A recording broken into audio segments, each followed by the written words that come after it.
সম্প্রতি একটি আফগান সংবাদ মাধ্যম এবং অনেকে সোশ্যাল মিডিয়ায় দাবি করেছে যে ইমরান খানকে তার কারাগার আড়িয়ালা জেলতে মারা গেছে।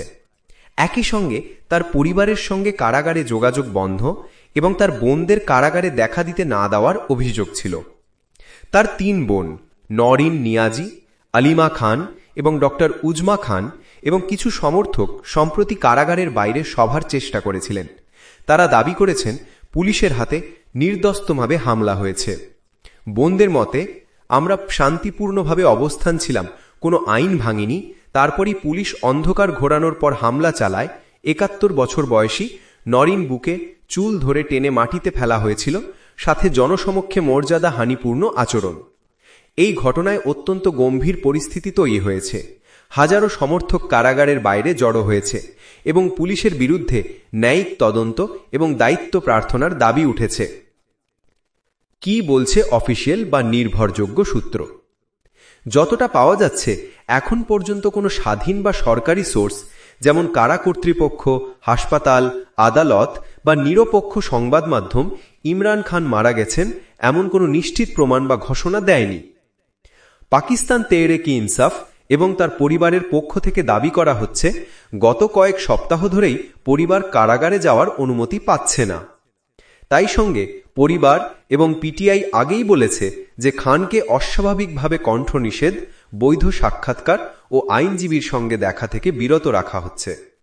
গুঞ্জবের ধাক্কায় দেশের রাজনৈতিক ও সামাজিক স্তরে উত্তেজনা বেড়েছে। বহু সমর্থক, গোটা গণমাধ্যম এবং সোশ্যাল মিডিয়ায় জল্পনা চলছে। বোনদের হামলার অভিযোগ এবং কারাগারে পরিচারকারীদের অ্যাক্সেস বন্ধ হওয়ার খবর, এইসব মিশ্রিত হয়ে মানুষের মধ্যে সংশয় ও ক্ষোভ বাড়াচ্ছে। একই সময় রাষ্ট্রীয় বা আদালত স্তরের কোনো নিশ্চিত ধাপ, যেমন দেহ পরিদর্শন, প্রাথমিক স্বাস্থ্য রিপোর্ট বা জবানবন্দি এখনও সামনে আসেনি। অর্থাৎ মৃত বা বেঁচে আছেন উভয়টাই এখনই নিশ্চিত বলা যাচ্ছে না।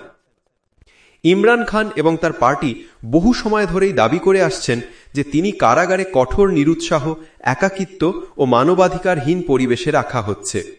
গত কয়েক মাস ধরেই পরিবারকে পর্যায়ক্রমে কারাগারে যাওয়ার অনুমতি দিতে না দেওয়া এবং জনসমক্ষে তার খবর বা স্বাস্থ্য নিয়ে গোপনীয়তা বজায় রাখার কারণে তার স্বাস্থ্যের বিষয়ে সন্দেহ স্বাভাবিকভাবেই গড়ে উঠেছে। সোশ্যাল মিডিয়া ও দেশ বিদেশের বিভিন্ন সাংবাদিক মাধ্যম গুজব ছড়ানোর জন্য দ্রুত পরিবর্ধন অর্থাৎ অ্যাম্প্লিফিকেশন করেছে, যা পরিস্থিতিকে রাজনৈতিক এবং মানসিকভাবে আরও জটিল করে তুলেছে। এই মুহূর্তে কি জানি, কি জানি না। বিষয়: স্ট্যাটাস বা তথ্য, মৃত্যু বা স্বাস্থ্যগত অবস্থা। কোনো নির্ভরযোগ্য প্রমাণ বা সরকারি ঘোষণা পাওয়া যায়নি, অজানা। বোনদের অভিযোগ: পুলিশের বিরুদ্ধে অসীম সহিংসতা ও অবাধ সাক্ষাৎকার না দেওয়ার অভিযোগ। বোনেরা তদন্ত দাবি করেছেন। কারাগারে পরিচারকারীদের কঠোর শাসন। পরিবার, আইনজীবী এবং এমনকি রাজ্য স্তরের নেতাদেরও সাক্ষাৎকার বা দর্শনের অনুমতি দীর্ঘদিন বন্ধ। জনমত ও রাজনৈতিক উত্তেজনা। গুঞ্জব প্লাস প্রতিবাদ প্লাস মানবাধিকার ও রাজনীতি নিয়ে তীব্র আলোচনায় পারদ চড়েছে। বিশ্বাসযোগ্য সাংবাদিক মাধ্যমের সিদ্ধান্ত: গুজব হিসাবে সতর্ক হওয়া চাহিয়ে, এখনই নিশ্চিত নয়।